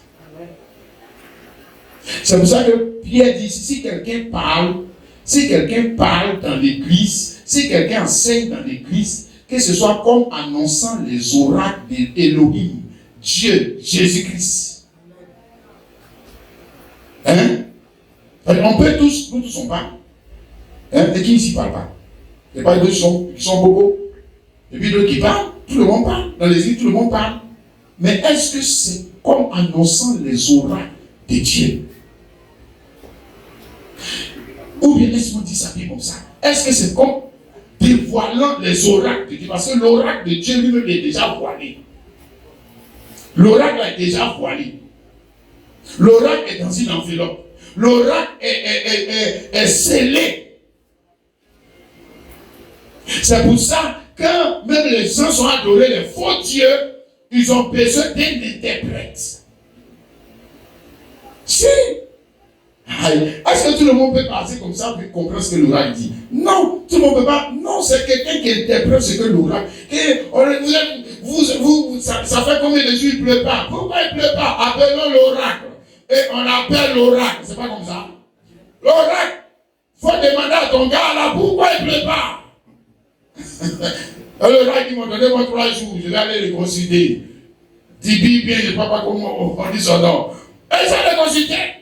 Et puis l'oracle revient, il dit que le gars m'a dit, il ne pleut pas parce qu'il y a des gens qui sont là dans la bouche, là-bas, ils ont fait des bêtises. Et puis, regarde, c'est pas toujours faux. Hein. C'est pas toujours faux. Hein. Ah, sinon, les gens n'avaient pas mis leur confiance en lui. Hein. Voilà, s'il vient toujours les mentir, hein. Non. Hein. Voilà. Mais lui, là, l'oracle comme ça, là, lui, est-ce qu'il peut sortir? Il peut sortir ça. Ésaïe 8, les versets 11 à 16. Et puis, il me dit, Dieu a dit, Dieu a dit, il peut faire ça. Non, il ne peut pas faire ça. Non, il ne peut pas faire ça. Allez, pour faire ça, il faut plus que l'esprit de Tibi. Pour faire ça, il faut plus que l'esprit du poro. Pour faire ça là, hein, il faut plus d'école théologique. Si, frère, il faut que l'esprit qui était en Esaïe, quand il a parlé là, vienne se voiler en toi. Sinon, tu ne peux pas faire ça. Ok? C'est comme ça que Joseph a pu interpréter le son de Pharaon. Est-ce que Pharaon n'a pas des oracles? Si, Pharaon et les oracles, mais pourquoi aucun d'eux n'a pu interpréter la parole? Parce que pour faire ça, il faut que la personne ait le même esprit que l'oracle. Ce n'est pas une affaire d'école de logique. Et nous sommes allés dans quelle école de logique pour faire ça? Il est allé où? Hein? Alors tu sais que l'homme là qui te parle, l'homme là, attention, hein. On dirait que c'est un oracle. Hein. Parce que là, on est dans une autre dimension de la parole. La parole, c'est un interprète. Alléluia, de l'oracle. Dis Amen. Si quelqu'un parle, et nous tous nous parlons, mes frères et sœurs, mais l'oracle de Dieu là, pour ce jour-là, on va entendre ça de la bouche de qui? Alléluia! L'oracle, ce n'est pas un avis. L'oracle, ce n'est pas un avis parmi tant d'autres. Je t'ai donné l'exemple, on n'appelle pas l'oracle, même quand il ne pleut pas dans un village. Donne-nous ton avis. Et puis, bon, tu as fini de parler, laissons-le. Allez consulter quelqu'un d'autre. Non. Quand il a parlé, c'est fini. On ne discute pas. On ne vient pas faire réunion dessus pour faire non. Faites sacrifice, tant. Il a fini de parler, lui, il s'en va. Hein. Lui, il n'est pas là, discuter avec vous. Vous prenez ou vous laissez. Ok? Amen. Donc, vous connaissez l'oracle. Maintenant, nous parlons de l'oracle de Dieu. Alléluia. Si quelqu'un parle, que ce soit comme annonçant les oracles de Dieu, mais pour ce jour, parce qu'il ne va pas venir me parler de ce que Joseph a dit. Il ne va pas venir me parler de ce que Daniel a dit. Mais Daniel était l'oracle là-bas. Ok? Tu as compris ce qu'on essaie de te dire, mon frère, ma soeur? Quelqu'un comprend? Amen. 1 Jean chapitre 5, le verset 20. 1 Jean 5, 20. Oh. 1 Jean 5, 20. Voilà, c'est un passage qu'on connaît tous. Mais on va revenir un peu dessus. On dit, nous savons que le Fils de Dieu est venu et qu'il nous a donné l'intelligence pour connaître le véritable. Et nous sommes dans le véritable en son Fils Jésus-Christ. C'est lui qui est le Dieu véritable et la vie éternelle. Alléluia. Amen. Amen. Et quand on arrive maintenant au Fils de Dieu, on ne parle pas d'un oracle du même, comment on va dire ça, du même rang qu'Esaïe. Le Fils c'est un oracle. Le Fils de Dieu c'est un oracle. Hein? L'interprète entre Dieu et les hommes. Ou alors, le mot te dit ça comme ça, 1 Timothée 2, 5, le médiateur. L'oracle, c'est aussi le médiateur. L'oracle, c'est aussi l'interprète. L'oracle, c'est aussi le sacrificateur. C'est un oracle. Hein, mon frère? On dit que moi, je suis venu ici ce matin pour venir écouter Dieu. Mais Dieu, là, il ne va pas te parler comme ça depuis le siècle. Il te parle au travers de son oracle. Amen. Mais comment je sais que c'est l'oracle qui me parle? C'est ça maintenant la difficulté. Comment je sais que ce qui sort de sa bouche c'est l'oracle? Mais ça doit maintenant me dévoiler le plan de Dieu pour mon salut. Amen. Il doit me dévoiler. C'est pas venir me dire que non, ne cherchez pas femme. Ne cherchez pas femme. Celui qui cherche femme, Dieu va l'envoyer à l'enfer. Non, ça c'est pas oracle. Ça c'est pas un oracle. Parce que ça la même, nous parlons ça aussi. C'est pas oracle. 1 Pierre 4, 11, quand Pierre disait, si quelqu'un parle, que ce soit comme sont les oracles de Dieu, il dit papa de 10 commandements quand même, pour toi aussi sois intelligent. Voilà, il dit papa de 10 commandements. Il dit papa de 10, ne vole pas, ne cherche pas femme de ton frère. C'est pas ça qu'il est en train de dire. Non, ça c'est pas un oracle, ça. C'est pas oracle. Hein? Voilà. L'oracle, c'est le dévoilement du sens caché des choses qu'on doit t'interpréter parce que toi-même, tu n'es pas capable de les interpréter. C'est ça, oracle. Hein? C'est pour ça qu'il dit que le Fils de Dieu, qui est lui-même l'oracle. Alléluia. Parce que qui est, en réalité, mais qui est l'oracle? Qui est l'oracle? C'est Dieu. Tu sais pas ça? Hein? L'oracle c'est Dieu, le prophète c'est l'oracle. Le prophète c'est le médiateur. Le prophète c'est le sacrificateur. Le prophète c'est le médiateur entre Dieu et les hommes. L'interprète de Dieu auprès des hommes. Alléluia. Et qui est en réalité l'interprète de Dieu auprès des hommes? Mais c'est Dieu lui-même. C'est Dieu lui-même. Voilà. Mais pour qu'il soit l'interprète, il faut qu'il soit dans l'enveloppe. Oh, alléluia. Il faut qu'il change d'enveloppe. C'est ça, non? Donc il devient maintenant Jésus-Christ. Jésus, l'homme, Christ, Dieu. Père et Fils. Alléluia. Agneau et sacrificateur. C'est ça, non? Lion et puis agneau en même temps, les deux. C'est ça? Alléluia. Homme mortel et Dieu immortel. La résurrection et la vie. C'est ça? Mais comment va-t-il être la résurrection et la vie s'il n'est pas dans une enveloppe mortelle? Tu vois? Donc il faut qu'il soit en même temps la résurrection et la vie. Résurrection, ça veut dire qu'il faut qu'il passe par la mort. Autrement, il n'y a pas de résurrection. Non? Non. Donc il doit être dans une autre enveloppe où il peut jouer ce rôle. Alléluia! Et la Bible dit ici, il est venu pour nous donner l'intelligence, pour connaître, parce que l'oracle, c'est lui qui a la parole qui donne l'intelligence. Pour connaître quoi? Pour connaître ce qui est caché. Ce que tout le monde ne peut pas voir. C'est ça. Il doit lire Bible à 10 fois, il ne verra jamais. Tant qu'il ne croise pas l'oracle de Dieu. Jamais. Dis que là, tous le Saint-Esprit, d'accord, il faut mourir dans ton péché. Il ne faut pas aller chercher l'oracle de Dieu, il va te montrer. Dans tout Saint-Esprit. Mais le Saint-Esprit n'a pas le même attribut dans chacun d'entre nous. Non. Non. Celui qui possédait toute la plénitude de la divinité, c'est Christ. Bon, lui, il n'a pas besoin de quelqu'un pour l'enseigner. Mais toi et moi, on a besoin de quelqu'un. Si. On a besoin de rencontrer l'oracle. Toi, tu n'es pas Jésus-Christ. Moi non plus. Ah, tu as vu maintenant? Non, souvent, on se prend pour Jésus-Christ, alors que c'est faux. Hein? Jean chapitre 17, le verset 3. Hein? Un verset qui a une casse-tête. Pour ceux qui n'ont pas encore croisé l'oracle. Lui, il dit ça.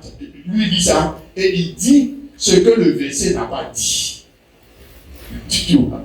Il dit, oh, la vie éternelle, c'est qui te connaissent, toi, le seul vrai Dieu, et celui que tu as envoyé, Jésus-Christ. Donc, quand lui dit ça, parce qu'il n'y a pas d'oracle. Quand il n'y a pas d'oracle, il n'y a pas de lumière. Il n'y a pas d'intelligence. Il n'y a pas de disciples. Il y a des disciples de quoi? Des musulmans, des catholiques, des protestants, des patati, patata. Mais pas des disciples de Jésus. Jamais. Jamais. Il va cogner sa tête 1000 fois sur ce verset. Tant qu'il ne croit pas l'oracle. Lui, il dit ça. Oh, la vie éternelle. C'est qui devrait être le seul vrai Dieu. Ah, vous n'avez pas dit que Jésus est Dieu. Et on dit qu'il y a un seul vrai Dieu et puis il y a un envoyé. Il y a un seul vrai Dieu et puis il y a un envoyé. Lui, c'est comme ça qu'il a vu. Voilà. Oh, Dieu ait pitié. Hein?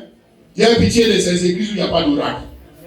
Si, je te dis, Dieu ait pitié de ces églises des plaisantins pasteurs. Ils ne sont pas des oracles. C'est des intellectuels, c'est tout. Hein? Ce n'est pas des oracles.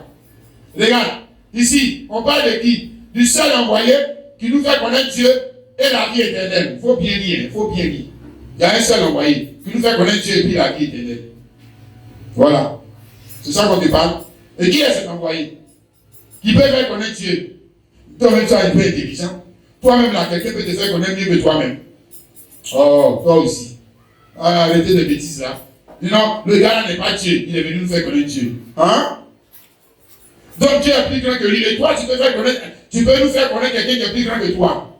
Mais c'est que toi, tu es plus grand que la personne là aussi. Si, je te dis, hein, c'est que toi, tu es plus grand que la personne là. Comment ça? Toi, un petit, imaginez-vous, le chauffeur de Ouattara, ou je ne sais pas quoi, le boy de Ouattara, frère, il faut venir, j'avais nous enseigner comment Ouattara est. Et puis nous, on vient s'asseoir et puis on va l'écouter. Moi, je vais l'écouter, lui là. Toi, le chauffeur. Quand même, au moins sa femme. Au moins, ça veut dire que monsieur, je ne suis pas intelligent même là. Je vais comprendre qu'il faut prendre au moins sa femme. Ou bien il faut prendre au moins ses enfants. Mais là, si je suis encore plus super intelligent, je vais dire que non. Je vais dire sa femme, je vais dire ses enfants. Il ne vient qu'à venir. Amen. Donc, ça, je suis super intelligent. Amen. Toi aussi. Sois sérieux. Dieu. Qui va te faire connaître Dieu? Et ce n'est pas Dieu lui-même. Wow. Tu as mal lu la Bible là. L'envoyé. Alléluia. L'envoyé. Amen. L'envoyé est lui-même. Il vient avec l'oracle et il est lui-même l'oracle. Le seul envoyé. C'est ça, non? Il y a un seul qui est vrai Dieu et aussi un seul envoyé. Lis bien verset là. Hein? Et puis on parle de vie éternelle. Voilà quelqu'un, on dit vie éternelle, vie de l'éternel. Et le gars, lui, n'est pas l'éternel, il vient nous faire connaître la vie de l'éternel. Ouais. Non, mais la religion a rendu les gens stupides. Hein. Tu n'es pas bien éclairé. Hein. On ne t'a pas bien éclairé. C'est ça. Le gars a un mouton et c'est lui qui va nous enseigner la vie des hommes. C'est ça. Il vient nous enseigner la vie des hommes. Toi, le mouton, toi, il enseigne la vie des hommes. Toi, tu n'es pas un homme. Tu vas venir nous enseigner la vie des hommes. Non, c'est que tu dois avoir la vie des hommes pour enseigner la vie des hommes. Tu vis de l'éternel. Lui, il n'est pas dans la vie de l'éternel. Et il vient nous enseigner la vie de l'éternel. Ouais, c'est ça. C'est ça. Il faut comprendre comme ça. Non. Il y a quelque chose qui t'a échappé. Quand tu vois bleu dans ton esprit là-bas. Quoi? Faute d'oracle. Quelqu'un comprend? Dis amen. Faute d'oracle. On n'aura jamais des disciples de Jésus-Christ. On aura toujours quoi? Des religieux. Fanatisés. Hein? Des religieux, des fanatiques de la religion. C'est tout. C'est tout. C'est tout. Pas des disciples. Parce que c'est pas un fanatique de la religion. Non. Hein? Alors, on dirait que c'est un fanatique de Christ. On dit disciple de Jésus. Les disciples de Jésus. C'est pas un fanatique catholique. C'est pas un fanatique protestant. Non. C'est un disciple de Jésus-Christ. Alléluia. Je relis ça pour toi. Ésaïe 11, le verset 16. Environ se aura parmi environ 7 oracles. 7 parmi mes disciples. Ok? Matthieu 28, 19. Regarde où ça s'accomplit, frère. Et ne sois pas incrédule. Crois. Alléluia. Matthieu 28, 19. Allez, qui parle ici? Mais celui qui a parlé là-bas. Maintenant, il dit, allez, faites toutes les nations des disciples. Les baptisants au nom du Père, du Fils et du Saint-Esprit, ou en mon nom. Amen. Alléluia. Amen. Les fanatisés là, hein, et les sympathisants des religions là, et maintenant ils vont rester dans Père, Fils, Saint-Esprit. Tandis que le gars il dit ça, et puis il ne fait pas entendre l'oracle de Dieu. Amen. Aïe, toi aussi. On a dit que si quelqu'un parle, il a fait entendre l'oracle de Dieu. Faire entendre l'oracle de Dieu, il fait entendre la théologie. Que les gens, voilà, selon le mot hébreu, il faut laisser le mot hébreu là. Il faut nous dire l'oracle de Dieu. C'est l'oracle de Dieu qui produit des disciples de Dieu. Alléluia. Pas des fanatiques. N'est-ce pas? Amen. Maintenant, nous prenons le mot disciple. Regarde le mot qui est utilisé. Et il dit mes disciples. Pas les sympathisants. Tu es d'accord avec ça?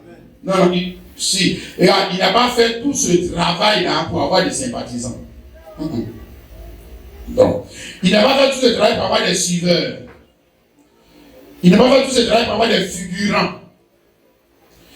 Il n'a pas fait tout ce travail pour avoir des spectateurs. Des sympathisants de sa cause. Des spectateurs, des figurants. Ok? Mais il a fait tout ce travail pour avoir des disciples. Il faut bien faire attention. Le mot qui est utilisé là. Il faut rentrer dedans aussi. Il n'a pas fait tout ce travail pour avoir des observateurs. Et des gens qui viennent à l'église pour regarder les autres. Des sympathisants. Le gars, il dit la vérité. Le gars, il dit la vérité, mais il ne va pas plus loin. Parce qu'un disciple, il est différent d'un sympathisant. Un disciple, il est différent d'un suiveur. Il est différent d'un spectateur. Hein? C'est ça, mon frère. Bon, un disciple, c'est quelqu'un qui a vu un maître, qui a un maître. Hein? Et qui cherche à être comme son maître. C'est ça, non? Si. Alléluia. Ça dit, il a accepté l'idéologie de son maître, le concept de son maître. Hein? Les sentiments de son maître, les avis et les opinions de son maître sont à ses yeux comme un oracle. Pour lui, c'est comme un oracle. Joue pas avec ça. Voilà. Et ça, un disciple, mon frère, ma soeur. Amen. Amen. C'est pas un sympathisant. Alors, un sympathisant, c'est quelqu'un aussi. Le gars dit la vérité. Hein. Il dit la vérité, hein, mais il ne va pas plus loin. C'est ça, il s'arrête là. Voilà. Alors, il ne défend pas la cause que son maître avait défendue. Bah, lui, il s'en fiche d'être comme son maître. D'ailleurs, est-ce qu'il a un maître? Non, il n'a pas de maître. Il est juste sympathisant. Le gars là, s'il dit la vérité, mais l'autre aussi qui est là-bas, là, lui aussi, il ne ment pas. Lui aussi, il ne ment pas. Mais il dit aussi la vérité. Voilà, ça c'est un sympathisant. Il est avec toi, il est avec Quadjo, il est avec l'Assemblée de Dieu, il est avec les autres, il est avec ici. Oui, et tout cela, chacun a une part de vérité. Voilà, ça c'est un sympathisant. Il ne se démarque pas. Hein, on ne sait pas s'il est dans le message de l'heure, on ne sait pas s'il est dans catholique, on ne sait pas s'il est dans protestant, puis on ne sait même pas s'il est dans païen. Personne ne sait. Il ne prend pas de position. Il n'a pas une position claire, tranchée pour laquelle il est prêt s'il le faut. Donner sa vie. On n'a pas dit de donner son argent. Hein. Non, hein. Disciple, on ne parle même pas de donner son argent. Disciple, on dit lui, il est prêt à donner sa vie pour la cause de son maître. Vous voyez le mot disciple? Si. C'est ça le disciple. C'est pas sympathisant. Non, sympathisant là, lui, c'est quelqu'un qui dit, on a fini de prêcher, il dit oui, il a dit la vérité. Mais bon, j'ai encore du temps. J'ai encore du temps pour faire ce qu'il a dit là. Attends. Je dois finir telle affaire. Je dois finir telle affaire. Peut-être je vais finir toutes mes affaires. Voilà. Je vais faire pour lui là. Ça, c'est le sympathisant. Voilà. Et la parole de son maître n'est pas un oracle. C'est pas un oracle. Non. Ou alors celui qui parle de la part de son maître, lui, il ne considère même pas comme un oracle. Non. Pas un oracle. Ce n'est pas oracle. Voilà. Donc, lui, c'est un sympathisant. Vous ne pouvez pas faire avancer une cause avec un sympathisant. Vous ne pouvez pas défendre une cause avec un sympathisant. Vous ne pouvez pas gagner des victoires avec un sympathisant. C'est le sympathisant qui dit, lui là, il trouvera toujours des excuses pour ne pas faire ce qu'on dit de faire. Toujours. Toujours. Il y a des excuses. Des bonnes excuses. C'est ça. Toujours des excuses. Pour ne pas faire ce qu'on lui dit de faire. Luc chapitre 14. Regarde ce que Jésus dit. Luc 14, le verset 17 à 20. Il dit, à l'heure du souper, il envoie son serviteur et dit aux conviés, venez, car tout est déjà prêt. Mais tous unanimement se mirent à s'excuser. Le premier lui dit, j'ai acheté un champ et je suis obligé d'aller le voir. Excuse-moi, je te prie. Regarde. L'autre dit, j'ai acheté 5 paires de bœufs et je vais les essayer. Excuse-moi, je te prie. Un autre, je viens de me marier et c'est pourquoi je ne puis pas venir. Ils ont tous, c'est une parabole. Hein? Voilà. On te donne l'oracle des paraboles. Tu vois, donc, ils ont tous commencé à s'excuser. Et ouais, voilà. Comme nous là, ils trouvent toujours des excuses. Le temps est dur. Jésus, comme tu vois, on a trop chargé. on est dit, mais toi, on a trop de problèmes. On n'a pas fini d'abord de régler nos problèmes. Et le frère, lui là, si c'est un disciple, est-ce qu'il fait avancer une cause? Non. Non. Non. La cause de Jésus avance. À cause de lui. Il y a une âme qui peut se convertir à cause de lui. Non. Hein? Un combat peut gagner à cause de lui. Non. Non. Hein? On ne peut pas aller de l'avant à cause de lui. Non. Parce qu'ici, il s'agit d'aller de l'avant. Il a fini de préparer, il a fini de tout faire. Venez, maintenant pour honorer et sa personne. Ils ont commencé à se sujet. Voilà. Moi, je n'ai rien. Il faut que d'abord que j'ai quelque chose. Moi, je ne me suis pas encore marié. Donc, si moi je suis marié, mais je dois d'abord finir ici. Moi, je n'ai pas encore fini ma maison. Moi, je n'ai pas encore fini mon sang. Moi, je n'ai pas encore un disciple. Depuis qu'un disciple se soucie pour lui-même et non pas pour les affaires de son maître. Depuis quand? Depuis quand? Ah, parce que lui, là, c'est pas la peine. Hein? Alors que lui, il a parlé de disciples. Mes disciples. Or, lui-même, il était, comme on a dit, le premier des disciples de l'ordre des disciples. Et le premier des disciples de l'ordre des disciples, il nous a montré l'exemple. Et il nous a montré qu'il allait jusqu'à la mort de la croix pour défendre quelle cause. Lui-même sa cause, lui sa cause. Mais là, quand il dit disciple, quand il dit disciple, le mec qui me regarde ce qu'il a montré comme en tant que disciple. Mais il dit toi deviens disciple, ça veut dire quoi? Ça veut dire quoi, mon frère? Il allait défendre une cause. S'il est beau, on ne m'a pas dit au prix de ton argent. Seulement. Non. Ça, mais ce n'est rien. Au prix de tes intérêts. Et s'il le faut, au prix de ta propre vie. Hein? Le vrai. Regardons, toujours dans Luc 14.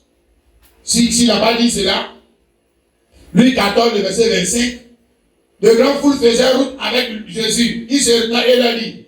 De grandes foules faisaient route avec Jésus. Comme encore aujourd'hui. De grandes foules font route avec Jésus, n'est-ce pas?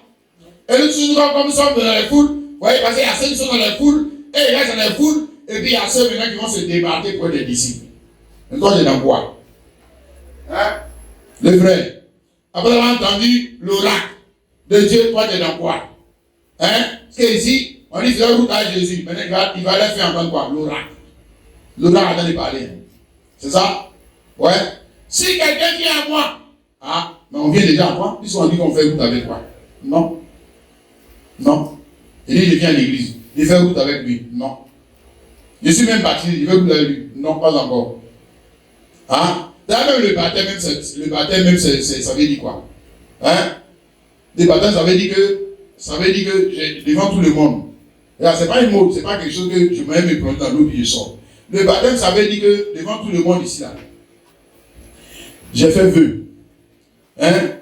Qu'à partir d'aujourd'hui, je meurs à mes propres désirs. Je meurs à mes propres intérêts. Je meurs. C'est pas faire du coup des baptêmes. C'est pas faire aller manger poulet après. Voilà. C'est pas faire de prendre marin. Non. Je meurs à tout ce qui est de moi. Je meurs. Quand je vais rentrer dans l'eau là, quand je me relève là, je dois vivre pour Jésus maintenant. Amen. Pour les intérêts de Jésus. Et si, je dois vivre pour les intérêts de Jésus maintenant. Si, mon frère, le baptême, ce n'est pas je dis souvent, on joue avec les choses. Le baptême, c'est quelque chose de sacré. Parce que c'est comme, par exemple, on va dans la forêt sacrée, on allait prendre fétiche. Si, regarde, le baptême là, c'est comme si on est venu devant l'oracle, dans la forêt sacrée. Et puis, elle allait dire au sacré, sacré, à partir d'aujourd'hui, ma vie t'appartient. Ça t'appartient. Et donc, tu as quelqu'un qui allait te plonger dans l'eau pour te laver, puis on te sort. C'est puis c'est fini. C'était ça. C'est comme ça que tu as compris le baptême. Et puis maintenant, après, tu vois, non, quand il s'agit de faire des choses qui sont dans l'intérieur de Jésus, tu dis non, attends, c'est fini pour moi. Mais je crois que tu t'es monté dans l'eau là pour dire que toi, à partir d'aujourd'hui, pour toi, c'était fini. Pourquoi maintenant tu mets pour Jésus là en stand-by et puis tu n'en fais pour toi? Pourquoi? Et puis tu te considères comme un disciple? Non. Tu es encore quoi? La foule, les grandes foules faisaient route avec Jésus. Voilà, toi tu es encore là-bas. Les grands fous qui sont baptisés font route avec Jésus. Et ils sont encore là-bas. Si les grands fous qui parlent en langue font route avec Jésus, ils sont encore là-bas. Maintenant, il se retourne et dit que si quelqu'un vient à moi, ah, là ça devient sérieux. Et si Néher, son père, ah, mais Jésus n'a pas dit qu'on n'a qu'à honorer nos parents que c'est lui qui honore son père et sa mère, il a longue vie. Ouais. Mais maintenant, on arrive au niveau de la parole. Pour être disciple, maintenant, regarde. Si Néher, son père, sa mère, sa femme, ses enfants, ses frères et ses soeurs, et même sa propre vie, il est père mon disciple. Ah oui, c'est pas dans la Bible là. C'est pas dans ta Bible. Ah. Allez, frère. Regarde. Maintenant, on te sort, il sort l'oracle maintenant. Dis Amen. Ici là, ici il t'a déjà montré l'oracle, Dieu lui-même venant, et puis maintenant il renonce à tout pour défendre sa cause. Voilà, maintenant il dit, mes disciples. Voilà, il te montre. Lui-même a été disciple, il te montre maintenant comment lui, c'est que lui il appelle disciple. Non, Dieu ne va pas venir te dire de faire quelque chose que lui il n'a pas fait. Autrement, disciple là, comment toi tu regardes ce qu'il vous fait? Tu regardes ce qui? C'est celui que nous on regarde. Vous faites. Donc lui-même doit être disciple. Il doit être le premier des disciples de l'ordre des disciples. Maintenant, le premier des disciples de l'ordre des disciples, on a vu comment sa vie de disciple. Et sa vie de disciple, comment lui a fini sa vie de disciple. Et ce qu'il défendait, les principes qu'il défendait, qu'il a défendu, les convictions qu'il a défendues, et il a défendu jusqu'à la mort. Jusqu'à la mort. Parce que quelqu'un qui n'est pas prêt à défendre les convictions dans lesquelles il croit jusqu'à la mort, c'est un plaisantin. C'est un plaisantin. Si. Parce qu'à cause de tes convictions, mon frère, tu risques de perdre ta vie. Tu ne sais pas ça. Tu ne sais pas ça. Mais les disciples même des partis politiques, là, ils en font même mieux que beaucoup de chrétiens. Les disciples des partis politiques, ils se trouvent en prison à cause des convictions qu'ils défendent. Tu en as déjà vu, bon, il y en a qui sont des nullards, mais tu en as vu d'autres, là, ils vont aller dans ça, ils vont mourir. Ils meurent dedans. Et défendent les convictions. Ils ne mentent jamais. Ils veulent trahir les principes fondateurs de notre parti. Et nous ne parlons pas des partis religieux, nous te parlons d'être quoi? Disciple de la doctrine de vie de Jésus. Il s'agit d'une doctrine de vie. Ce n'est pas une doctrine d'enseignement, non seulement. Doctrine de vie. L'oracle qui s'enveloppe en moi pour pouvoir vivre la même vie de disciple. Oui.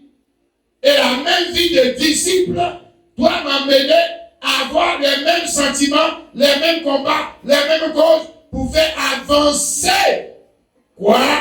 Sa cause sur la terre, l'évangile, en ce temps de la fin.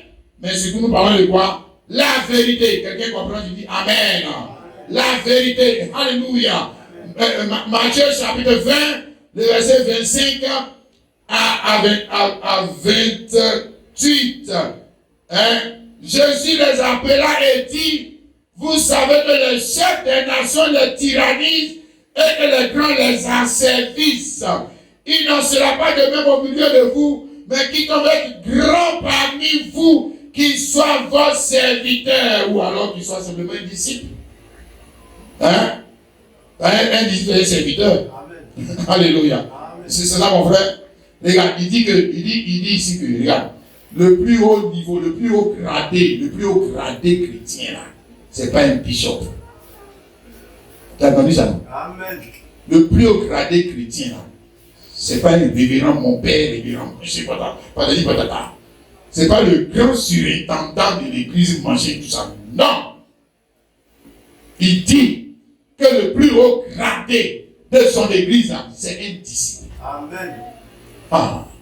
Les gens ne veulent pas être disciples. Dans ce temps de la fin, il a repris. Jésus les a appelés. Vous savez que les chefs des nations, les bishops, les surintendants, les papes et les quoi ce soit, les grands, les fourniers, on va dire les présidents fourniers qui se font appeler grands. Vous savez comment ils font, non? Vous voyez comment ils tyrannisent les gens, non? Voilà. Mais au milieu de vous là, hein, il n'en sera pas ainsi. Hein? Quiconque veut être grand quiconque veut être quoi? Appelé grand. Grand serviteur. C'est pas ça? Hein? Amen.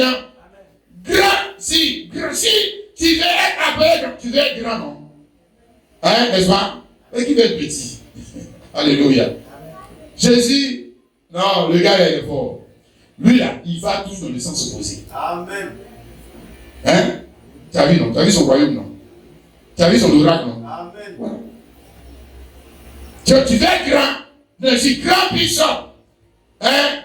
Le prophète Samuel, Élisée. Il faut laisser ça. Il faut accepter le matin ici. Amen. Hein? Mais pourquoi tu ne m'appelles pas?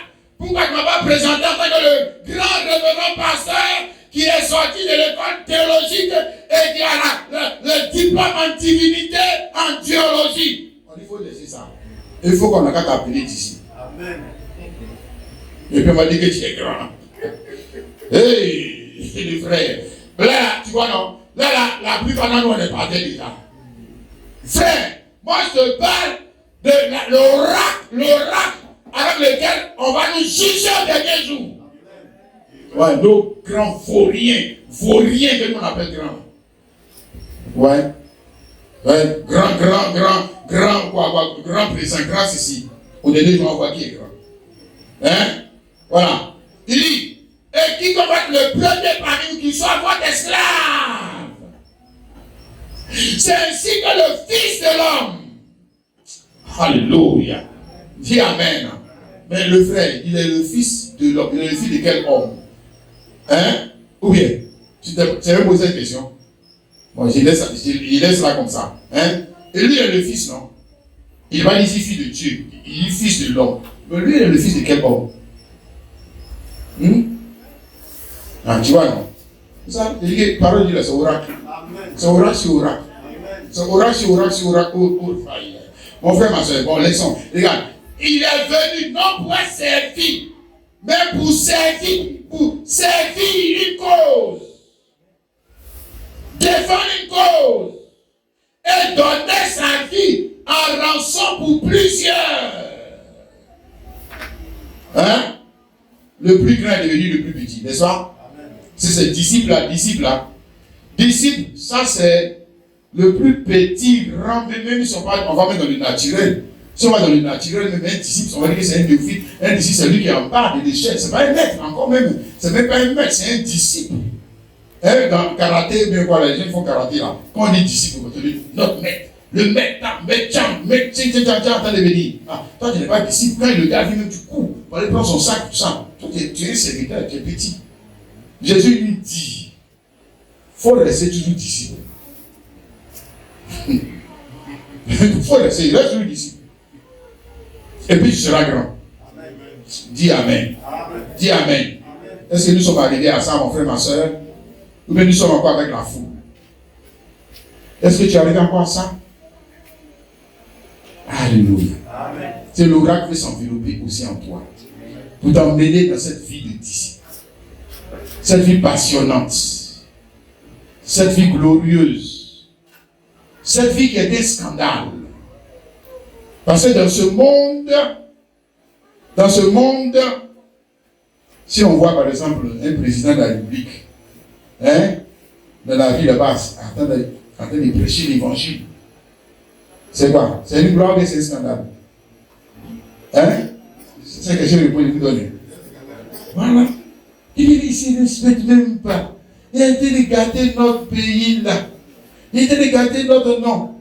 Mais pour le royaume de Dieu, c'est quoi? Voilà. Tu as une gloire. Maintenant, toi, tu es dans quoi? Tu es dans le scandale ou bien tu es dans la gloire? Tu fuis le scandale. Ce que le monde appelle scandale. Hein? Ou bien tu cherches ce que Dieu lui appelle gloire. C'est pour ça qu'il t'a dit, on va terminer, Isaïe 8, 11. Ainsi m'a parlé l'Éternel. Quand sa main me saisit. Oh, que sa main nous saisisse. Mais quand sa main nous saisit, c'est formidable. Alléluia. Tu ne peux plus être la même personne. Tu ne peux plus réfléchir comme les autres réfléchissent. Tu ne peux plus aimer les choses que les autres aiment. Quand sa main te saisit, c'est pas pour te laisser. Hein, mon frère? Quand son idéologie te saisit, quand sa parole te saisit, et qu'il va te montrer que tu ne dois pas marcher dans la voie de ce peuple, ne marche pas comme eux marchent. Il ne faut plus réfléchir comme eux. N'appelle pas tout ce qu'ils appellent conjuration. Ne crains pas ce qu'ils craignent, ne sois pas effrayé. C'est ça, non? Parce que là, ta mentalité change complètement. Parce qu'un disciple du Seigneur, il ne peut pas réfléchir comme le monde réfléchit. Non. Autrement, c'est qu'il n'est pas disciple de Jésus. C'est qu'il sera disciple peut-être des catholiques, des protestants. Mais s'il est disciple de Jésus-Christ, surtout de cette parole qui a été enveloppée dans le prophète de notre âge et dévoilée, sa mentalité change. Alléluia. Amen. On va s'arrêter là. Que le Saint-Esprit nous bénisse. Amen. Amen. Nous allons prendre le cantique.